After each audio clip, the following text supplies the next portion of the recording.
નમસ્કાર, હું છું પરવીન પઠાણ અને ગુજરાતની વાત પ્રોગ્રામમાં તમારું સ્વાગત કરું છું।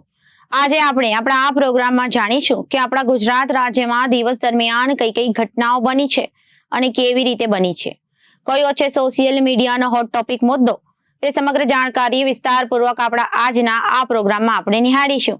તો ચાલો જાણીએ અને નજર કરીએ શરૂઆતના મુખ્યના વિશેષ સમાચારો પર। હરણી બોટ કાંડમાં બચાવી લેવાયેલા કાર્યપાલક ઇજનેર રાજેશ ચૌહાણ પાણી કાંડમાં ભેરવાયા। અને બીજી બાજુ અમદાવાદમાં એક સનસની ઘટનાને પગલે પોલીસને સફળતા મળી છે। 5 દિવસની ચેઝ 80 પોલીસ કર્મીઓની ટીમે ભેદ ઉકેલ્યો। અમદાવાદમાં બાળકીને કિડનેપ કરી આરોપીએ માથામાં ધૂળ નાખી ભિક્ષુકનો વેશ ધારણ કર્યો। અને બીજી જગ્યાએ આદિવાસીઓની જમીન પચાવી પાડવાનું કૌભાંડ સામે આવ્યું છે। નકલી કચેરી અને ખોટા એને કરતા પણ મોટા કૌભાંડના ભણકારા। અમેરિકા ફરાર થયેલો આરોપી માસ્ટર માઇન્ડ હોવાની શંકા। અને બીજી જગ્યાએ રિશિદાની સ્પેશિયલ 6 ની ટીમે 33 લોકોને ખંખેર્યા। સરકારી નોકરીના વાચ્છુકોને ટાર્ગેટ કરતી વિશ્વાસ અપાવવા દિલ્હીમાં તાલીમ પણ આપતી હતી। મંત્રીઓ સાથેનો ફોટોને માસ્ટર કાર્ડ તરીકે વાપરતી। અને બીજી જગ્યાએ વહેલી સવારે મેઘરાજાની પધામણી થઈ। વરાછા, કાપોદ્રા, કતારગામ, લિંબાયત, ઉધના સહિતના વિસ્તારોમાં વરસાદ વરસ્યો। નોકરી ધંધા પર જતા લોકોએ બ્રિજનો સહારો લીધો। અને બીજી જગ્યાએ રાજકોટ ગેમ ઝોનની આગની ઘટનાના પ્રત્યાઘાત સમગ્ર રાજ્યમાં જોવા મળી રહ્યા છે। સુરતમાં મેળા સાવચેતી રૂપે બંધ કરાતા મેળો ચાલુ કરવા બાબત રજૂઆત કરવામાં આવી।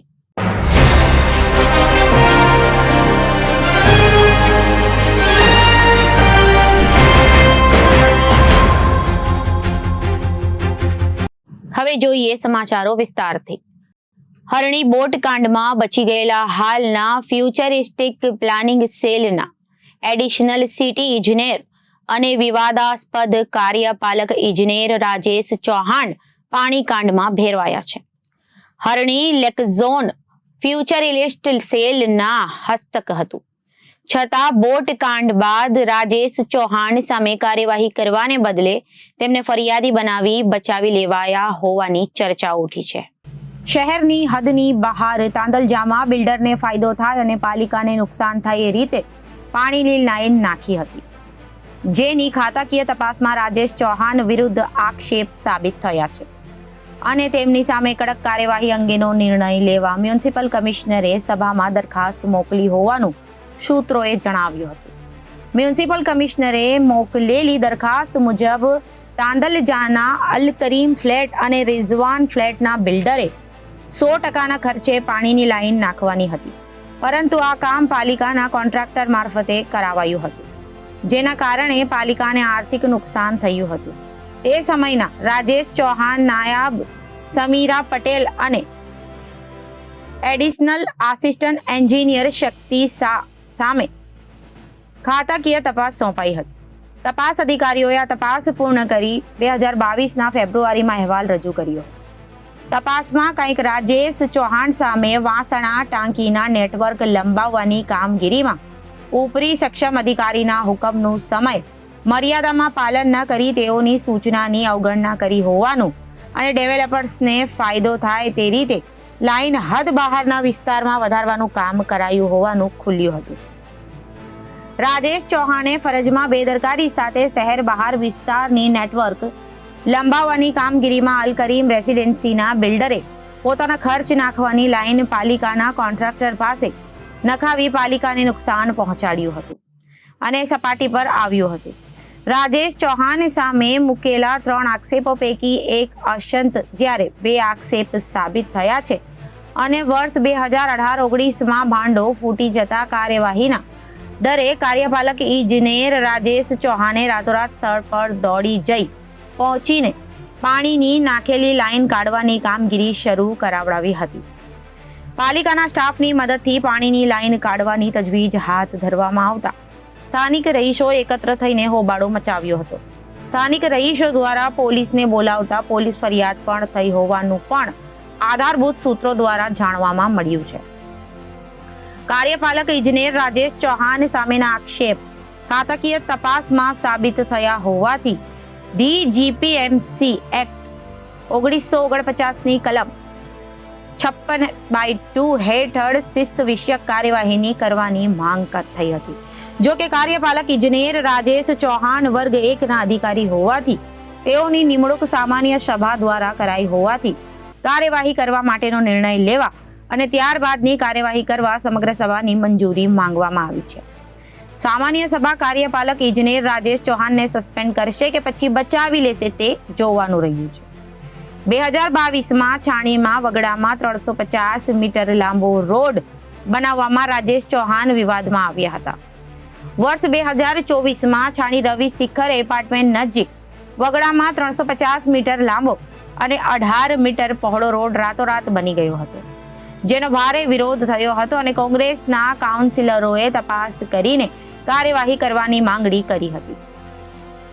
સ્વર્ણિમની ગ્રાન્ટમાંથી ₹70 લાખના ખર્ચે વગડામાં બનેલા રોડને કારણે કાર્યપાલક રાજેશ ચૌહાણ વિવાદમાં આવ્યા હતા અને જેનું ચૂકવણી પદાધિકારીઓ દ્વારા રોકી દેવામાં આવ્યું હતું. 2 જૂનને રવિવારે સવારે 6 વાગ્યે અમદાવાદમાં એક એવી ઘટના બને છે કે જે પોલીસને દોડતી કરી દે છે. 6 સેકન્ડમાં જ 4 વર્ષની બાળકીનું અપહરણ થઈ જાય છે. કોઈ અજાણી વ્યક્તિ સૂતેલી બાળકીને ઉપાડીને ખભે ઉચકીને જતી રહે છે. આ વ્યક્તિના ઈરાદા સારા ન હતા. તે બાળકીને પોતાની વાસનાનો શિકાર બનાવવા માંગતો હતો, પણ સીસીટીવી અને પોલીસે તેના બદ ઈરાદા પાર પાડવા દીધા નહીં. અમદાવાદના રાયગઢ 4 રસ્તાનો વિસ્તાર હતો. આમ તો દિવસે આ વિસ્તારમાં ભારે ટ્રાફિક રહે છે, લોકોની અવરજવર સતત હોય છે, પણ વહેલી સવારના 6 વાગ્યા હોવાથી ચહેલ પહેલ ઓછી હતી. રાયગઢ 4 રસ્તા પર આવેલી એક કપડાની દુકાન પાસેની ફૂટપાથ પર 4 વર્ષની બાળકી તેના પિતા સાથે ખુલ્લામાં સૂતી હતી. લેબર વર્ક કરતી માતા સવારે પોતાની બાળકીને પિતા પાસે મૂકીને નૃત્યક્રમ માટે ગઈ હતી. થોડી મિનિટ બાદ એક શખ્સ ક્યાંકથી રખડતો ત્યાં આવી પહોંચે છે. તેણે અડધી બાયનું કાળું ટી-શર્ટ અને કાળું જીન્સ પહેરેલું હતું. પેન્ટ નીચેની તરફથી થોડું વાળેલું હતું. આ શખ્સ બરાબર ત્યાં જ આવીને બેસે છે જ્યાં બાળકી તેના પિતા સાથે સૂતી હતી. તેણે ડાબા હાથમાં કડા જેવું કંઈક પહેરેલું હતું, જ્યારે જમણા હાથમાં કાળો દોરો પહેરેલો હતો. પગમાં કાળા ચપ્પલ હતા. તે બીડી કાઢીને સળગાવીને પીવા લાગ્યો. તે પોતાની નજીકમાં સૂઈ રહેલી બાળકી અને તેના પિતાને જોઈ રહ્યો હતો. ફૂટપાથ પર પાથરેલા પાથરણા ઉપર રસ્તાની તરફ બાળકીના પિતા અને અંદરની તરફ દુકાનની બાજુમાં બાળકી સૂતી હતી. પિતાએ પુત્રી વચ્ચે લગભગ 2 ફૂટનું અંતર હતું. સવારે 6 વાગ્યાનો સમય હોવાથી બાળકી અને તેના પિતા ગાઢ નિદ્રામાં હશે. બીડી પીતો શખ્સ વારંવાર રસ્તા તરફ અને સૂઈ રહેલા પિતા પુત્રી તરફ જોઈ રહ્યો હતો. બરાબર 6 વાગ્યાને 18 મિનિટે પતવાની હતી ને ત્યાં જ રસ્તા પરથી એક સફેદ કાર પસાર થાય છે. આ સાથે જ આ શખ્સ બીડીનો છેલ્લો કશ લઈ તેને ફેંકીને ત્વરાથી ઊભો થઈ જાય છે અને પોતાના બદ ઈરાદાને અંજામ આપવા માટે પિતાની બાજુમાં સૂઈ રહેલી 4 વર્ષની માસૂમ બાળકી પર જાણે કે તરાપ મારતો હોય તેમ તેને ઉપાડી લે છે અને ત્યાંથી ચાલતો થઈ જાય છે. આ સાથે જ ફક્ત 6 સેકન્ડની અંદર આ બાળકીનું અપહરણ થઈ જાય છે. બાળકીના અપહરણની થોડી વાર બાદ તેની માતા ત્યાં આવે છે અને બાળકીને ન જોતા તેના પિતાને ઉઠાડીને પૂછપરછ કરે છે, જેના પછી બાળકીની માતા અને તેના પિતા બાળકીને શોધવામાં લાગી જાય છે. આજુબાજુમાં દોડાદોડી કરે છે, આમથી તેમ ફરે છે ને તેમથી આમ ફરે છે અને બાળકીને શોધે છે, પરંતુ તેમને નિષ્ફળતા મળે છે, કારણ કે આટલી વારમાં તો બાળકીને લઈ જનારો શખ્સ તો ક્યાંક દૂર જતો રહ્યો હોય છે. બાળકીનો ક્યાંક પત્તો ન લાગ્યો. છેવટે થાકી હારીને તેના માતા પિતાએ પોલીસમાં ફરિયાદ નોંધાવે છે. આ સાથે જ શરૂ થાય છે પોલીસ અને બાળકીના અપહરણકારની વચ્ચે 5 દિવસની ચેઝ. ગાયકવાડ હવેલી પોલીસની બાળકી ખોવાઈ હોવા અંગેની જાણ થાય છે, જેના લીધે ગાયકવાડ હવેલી પોલીસ ઉપરાંત તેની બાજુમાં આવેલી શહેર ક્રાઇમ બ્રાન્ચ પણ સક્રિય થઈ જાય છે. Gaikwad Haveli police zone 3 police અને ક્રાઇમ બ્રાન્ચના 80 જેટલા અધિકારી કર્મચારીઓ તપાસમાં લાગી જાય છે. પોલીસે સૌથી પહેલા બાળકી જ્યાં સૂતી હતી તેની નજીકની દુકાનના સીસીટીવી ચેક કર્યા. અમદાવાદમાં રથયાત્રા નીકળવાની હોવાથી સુરક્ષા માટે આ દુકાનમાં થોડા દિવસો પહેલા જ સીસીટીવી લગાવવામાં આવ્યા હતા. જો આ સીસીટીવી ન લગાવ્યા હોત તો પોલીસને અપહરણની કડી મેળવવામાં વધુ મુશ્કેલી પડી હોત.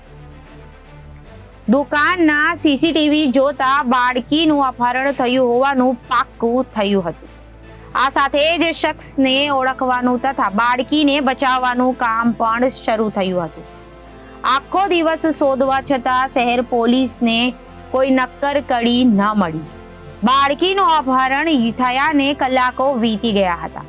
દરમિયાન પોલીસે બાળકીના કિડનેપિંગને લગતા ફૂટેજ વાયરલ કરી દીધા. આના પછી પોલીસે વિવિધ રસ્તા પરના 1000 જેટલા સીસીટીવી પણ ચેક કર્યા.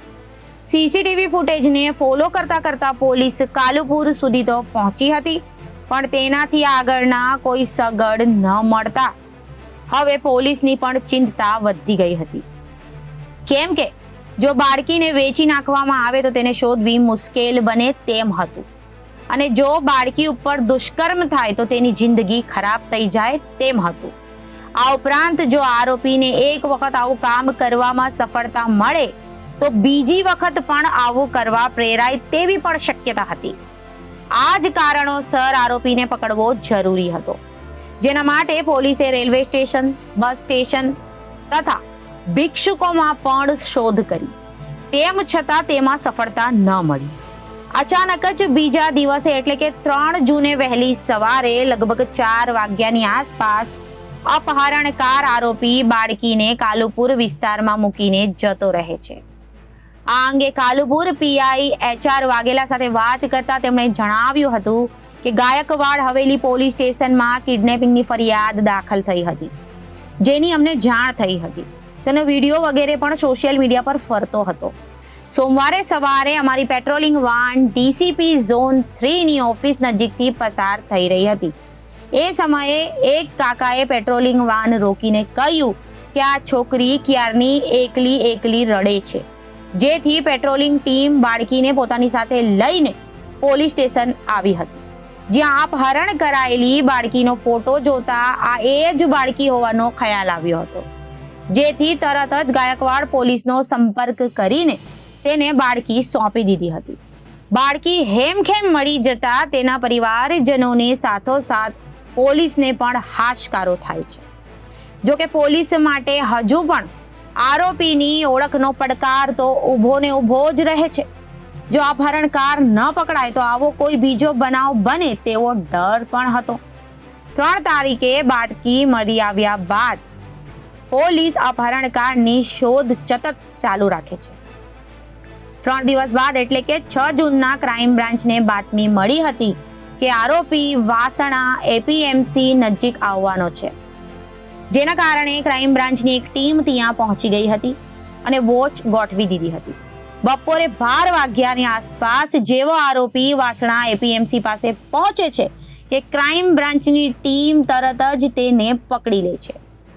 અપહરણકાર બાળકીને લઈ ગયો ત્યારથી તેને છોડી મૂકી ત્યાં સુધીનો સમય અંદાજે 22 કલાક જેટલો થાય છે.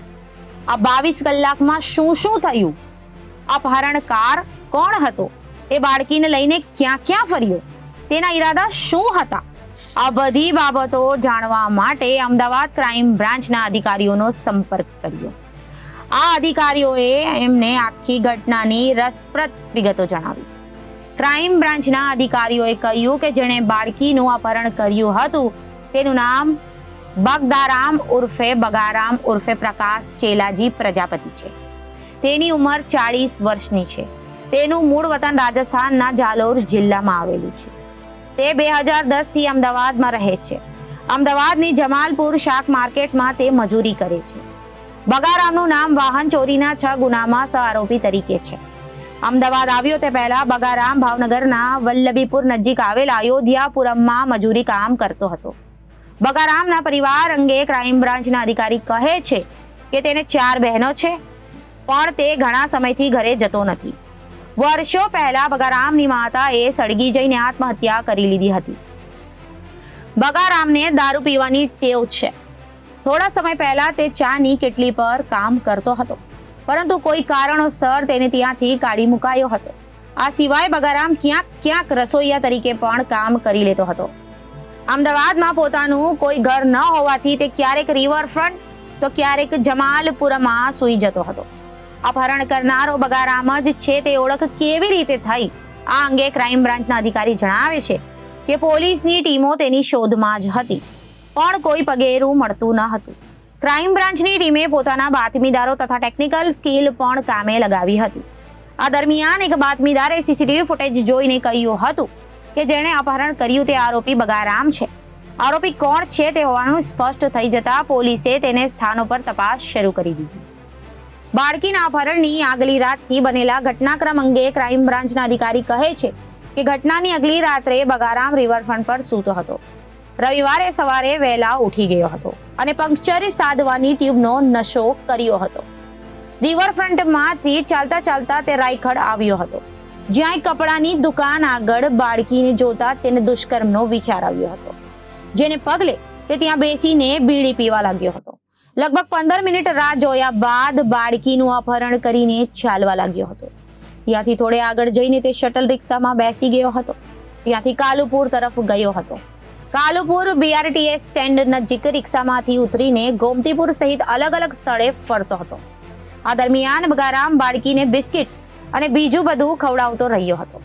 તેણે ઘણા સમય સુધી બાળકીને ચલાવી હોવાથી તે થાકીને સૂઈ ગઈ હતી. બગારામ દુષ્કર્મના ઈરાદે બાળકીને લઈ અડાલજ તરફ ગયો હતો, જ્યાં રસ્તામાં બાળકી રડવા લાગી હતી, એટલે બગારામે તેને નાસ્તો કરાવ્યો હતો.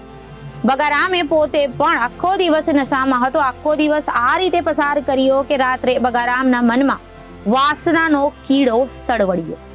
રાત્રે 8 વાગ્યાની આસપાસ અંધારું થતા જ અડાલજ નજીક આવેલા એક પાર્કમાં બગારામ બાળકીને લઈ ગયો હતો અને એકલતાવાળી જગ્યાએ જઈને તેણે બાળકી પર દુષ્કર્મ કરવાની તૈયારી કરી લીધી હતી.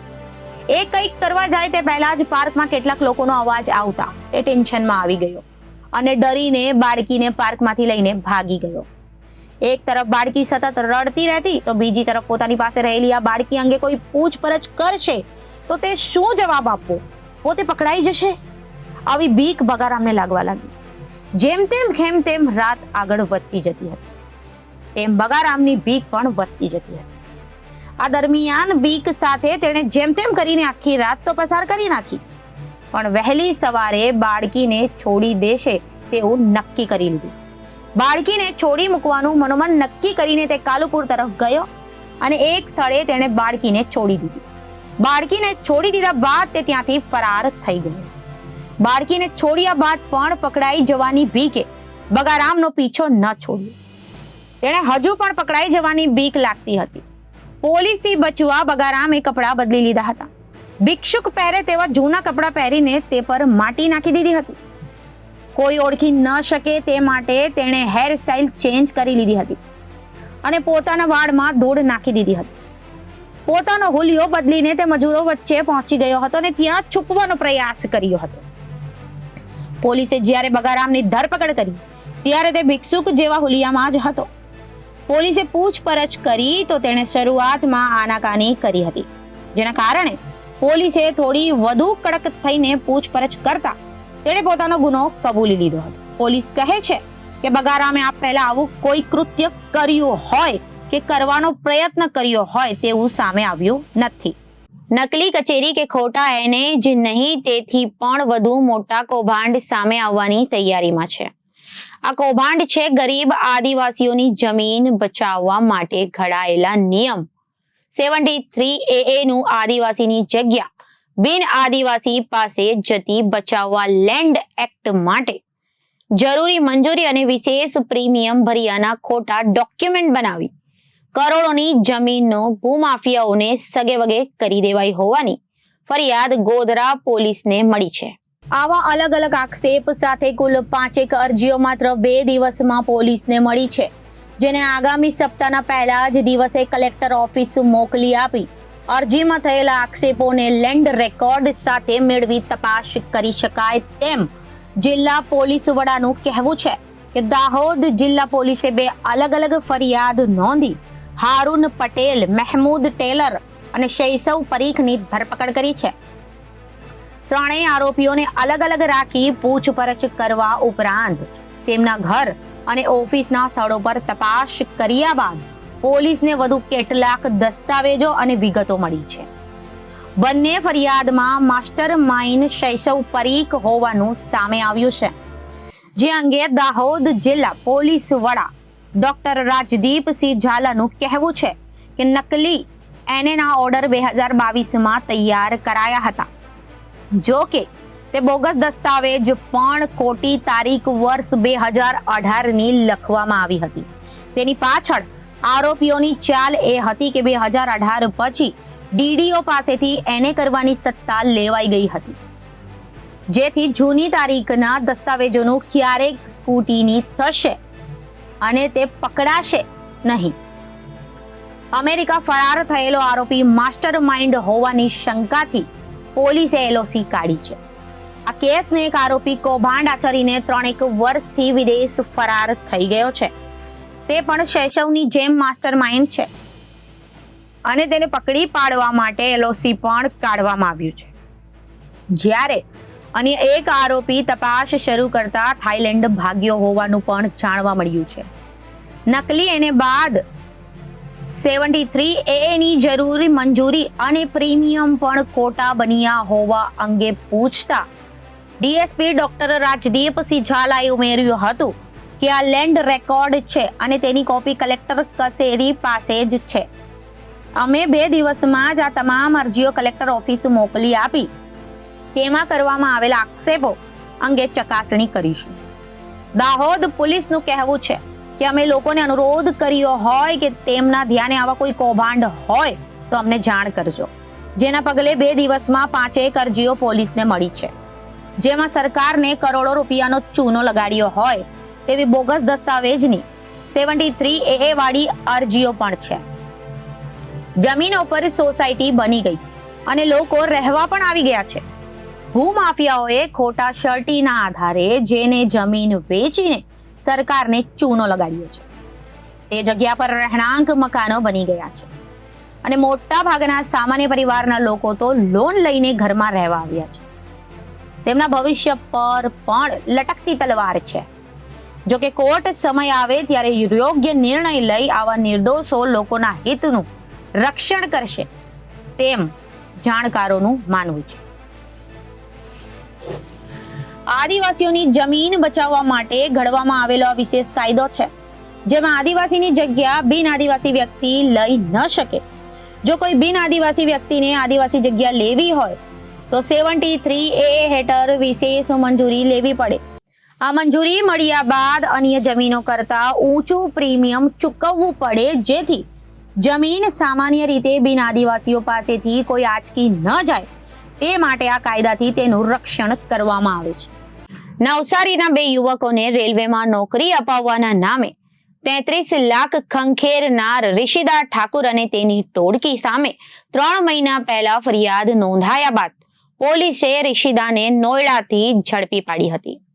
મુખ્ય આરોપીના 7 દિવસના રિમાન્ડ મંજૂર થતા એક બાદ એક ચોંકાવનારી હકીકતો સામે આવવા લાગી છે. રિશિદા અને તેની ટોળકીએ નવસારીના 2 યુવકો જ નહીં પણ દેશના અલગ અલગ રાજ્યના સરકારી નોકરી મેળવવા માંગતા 33 યુવકોના ખિસ્સા ખાલી કર્યા હોવાની વિગતો સામે આવી છે. આ ઠગ ટોળકી પોતાના નોકરી વંચુક યુવકો પાસેથી પૈસા મેળવ્યા બાદ દિલ્હી રેલવે યાર્ડમાં લઈ જતા હતા, જ્યાં તાલીમનું કહી વિવિધ સાધનો બતાવતા હતા. ત્યારબાદ નકલી કોલ લેટર ધાબડી ફોન ઉપાડવાનું બંધ કરી દીધા હતા. રિશિદા ઝડપાયા બાદ તેના રિમાન્ડ દરમિયાન અને અન્ય આરોપીઓ ઝડપાતા આ મામલે હજી પણ ચોંકાવનારા ખુલાસા થવાની પૂરી શક્યતા છે. ઋષિદા ઠાકુરની અનેક મંત્રીઓ, રાજકીય આગેવાનો અને ઉચ્ચ અધિકારીઓ સાથે પડાવેલી તસવીરો પણ ચર્ચાનો વિષય બની છે. નવસારીમાં તપસ્યા નારી સેવા સમિતિ ચલાવતી ઋષિદા ઠાકુર દિલ્હીના જગમીતસિંહ આશુતોષ અરોરા, નિખિલ છાબરા, દીપક અને ગોરખ ધામા નામના 6 લોકો સામે 3 મહિના પહેલા સરકારી નોકરી આપવાના નામે 33 લાખની છેતરપિંડીની ફરિયાદ નોંધવામાં આવી હતી. નવસારીમાં લાખો રૂપિયાની છેતરપિંડીના બનેલા બનાવની શરૂઆત હકીકતમાં વર્ષ 2021માં થઈ ગઈ હતી. નવસારીમાં રહેતા અને કરાટેની તાલીમ આપતા વિપિન કુશવાહાની 26 જાન્યુઆરી 2021ના રોજ નવસારીમાં રહેતી અને તપસ્યા નારી સેવા સમિતિ ચેરિટેબલ ટ્રસ્ટ ચલાવતી ઋષિદા ઠાકુર સાથે મુલાકાત થઈ હતી. ત્યારબાદ ઋષિદા અને વિપિન વચ્ચે મોબાઈલ નંબરની આપ-લે થઈ ગઈ હતી. ત્યારબાદ ઋષિદાએ રેલવેમાં નોકરી આપવાનું કહી વિપિનની દિલ્હીથી આવેલા 2 શખ્સો સાથે નવસારીની એક હોટલમાં મુલાકાત કરાવી. ઋષિદા ઠાકુર સહિતની ઠગ ટોળકીએ વિપિન કુશવાહા અને તેના મિત્ર અભિષેકને રેલવે વિભાગમાં નોકરી આપવાનું કહી દિલ્હી બોલાવ્યા હતા, જ્યાં બંને મિત્રોની છેલ્લા 3 વર્ષ દરમિયાન ટોળકીના અલગ અલગ સભ્યો સાથે મુલાકાત થતી રહેતી હતી. દિલ્હીના ઠગબાજો નવસારીના ફરિયાદી યુવાનો વિપિન કુશવાહા અને તેના મિત્ર અભિષેક પટેલને દિલ્હીના આનંદ વિહાર રેલવે સ્ટેશન પાસેના જૂના રેલવે યાર્ડમાં લઈ જઈને એન્જિનના ડબ્બા દૂરથી બતાવી કથિત રીતે રેલવે વિભાગની ટ્રેનિંગ આપી હતી. ત્યારબાદ બંને યુવાનોના બોગસ કોલ લેટર અને આઈ કાર્ડ પણ કુરિયરથી ઘરે મોકલ્યા હતા.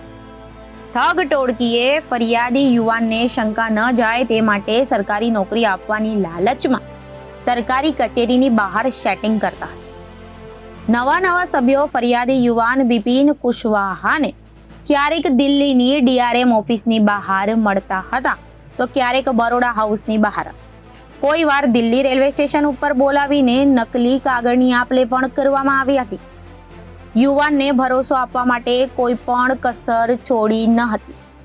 ગણદેવીના યુવાનને નોકરીમાં જરૂરી પોલીસ વેરિફિકેશન તેમજ આંખના નંબરની તપાસ કરાવવામાં આવી હતી, જેથી યુવાનને પોતે ઠગ ટોળકીને છેતરપિંડીનો ભોગ બને છે તેની ગંધ ન આવે તે માટે ખૂબ જ ચતુરાઈપૂર્વક ટોળકીએ તેની પાસે અલગ અલગ પ્રકારના સરકારી નોકરી માટે જરૂરી એવા ટેસ્ટ પણ કરાવ્યા હતા.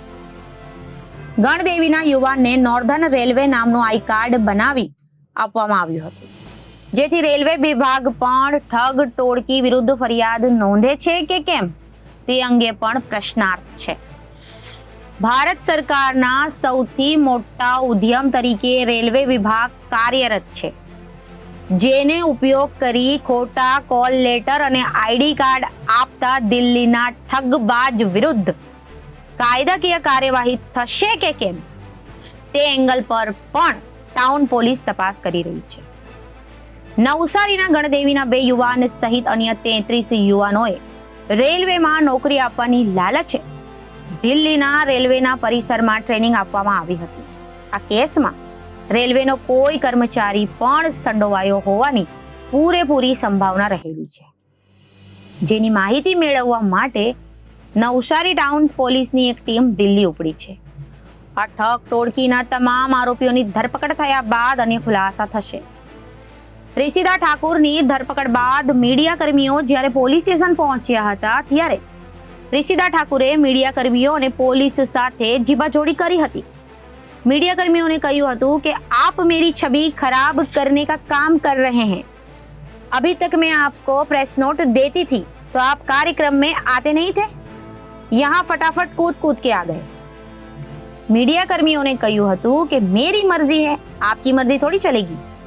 ऋषिदा ठाकुर नवसारी में एनजीओ चलावती हती, जेना कामोने लई ते नवसारी अने वलसाडना उच्च अधिकारीओ अने राजकीय आगेवानो साथे मुलाकात करती रहती हती, जेनी तस्वीरो पण सामे आवी छे। ऋषिदा ठाकुर अने सामाजिक कार्यक्रमोमां पण आ हाजरी आपती हती अने पोताना सोशियल मीडिया अकाउंट पर अपलोड करती रहती हती। દક્ષિણ ગુજરાતમાં હવામાન વિભાગ દ્વારા વરસાદની આગાહી કરવામાં આવી છે. ત્યારે આજે સુરતમાં વહેલી સવારથી જ વાતાવરણમાં પલટો આવ્યો હતો અને ધીમી ધારે વરસાદ શરૂ થયો હતો.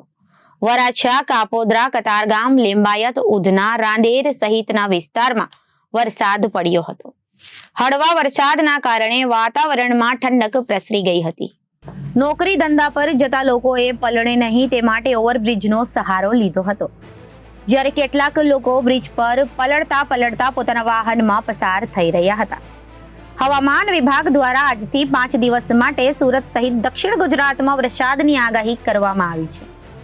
ત્યારે આજે વહેલી સવારથી જ સુરતનું આકાશ કાળા ડિબાંગ વાદળોથી ઘેરાયું હતું. ત્યારબાદ હળવા વરસાદની શરૂઆત થઈ ગઈ હતી. વહેલી સવારે જ વરસાદથી વાતાવરણમાં ઠંડક પ્રસરી ગઈ હતી. સવારના સમયે જ વરસાદ આવતા નોકરી ધંધે જતા લોકોને મુશ્કેલીનો સામનો કરવો પડ્યો હતો.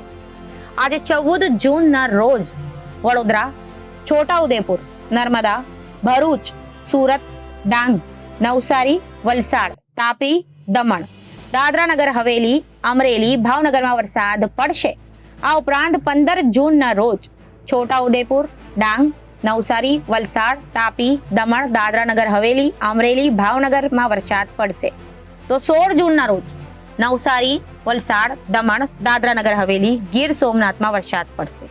અને 17 તારીખે નવસારી, વલસાડ, દમણ, દાદરા નગર હવેલી, ગીર સોમનાથમાં વરસાદ વરસશે. તેમજ 18 જૂન રોજ ડાંગ, નવસારી, વલસાડ, દમણ, દાદરા નગર હવેલી, ગીર સોમનાથમાં વરસાદ રહેશે. આ વર્ષે ચોમાસાની સિઝનના 90-95 દિવસોમાંથી સરેરાશ 38 દિવસ સુધી ભારેથી હળવો વરસાદ પડી શકે છે, જેમાંથી 9 દિવસ રાજ્યમાંથી ભારેથી અતિભારે, 17 દિવસ મધ્યમ અને 12 દિવસ સુધી હળવો વરસાદ પડવાની શક્યતા છે. આ સિઝન દરમિયાન ગુજરાતમાં કચ્છ, પૂર્વ ગુજરાત, ઉત્તર ગુજરાત, સૌરાષ્ટ્ર, દક્ષિણ ગુજરાત જેવા 5 ઝોનમાં વર્ષ 1992 અને 2021 સુધીમાં એવરેજ કચ્છમાં 456 મિલીમીટર, પૂર્વ ગુજરાતમાં 806 મિલીમીટર, ઉત્તર ગુજરાતમાં 720 મિલીમીટર, સૌરાષ્ટ્રમાં 717 મિલીમીટર અને દક્ષિણ ગુજરાતમાં 1476 મિલીમીટર વરસાદ પડતો હોય છે. ત્યારે આ વર્ષે પણ ચોમાસામાં સારો વરસાદ પડવાની શક્યતા છે. रुकनुद्दीन कमरुद्दीन शेख, कमेला दरवाज़ा, रिंग रोड, चारथा कॉर्न मार्केट के सामने। आज बारिश ने दस्तक दे दी है। ऊपर वाले की मेहरबानी है कि गर्मी से राहत हो गई है और इसी तरह और बरसे तो लोगों को बीमारी से छुटकारा मिलेगा, गर्मी से राहत हो जाएगी।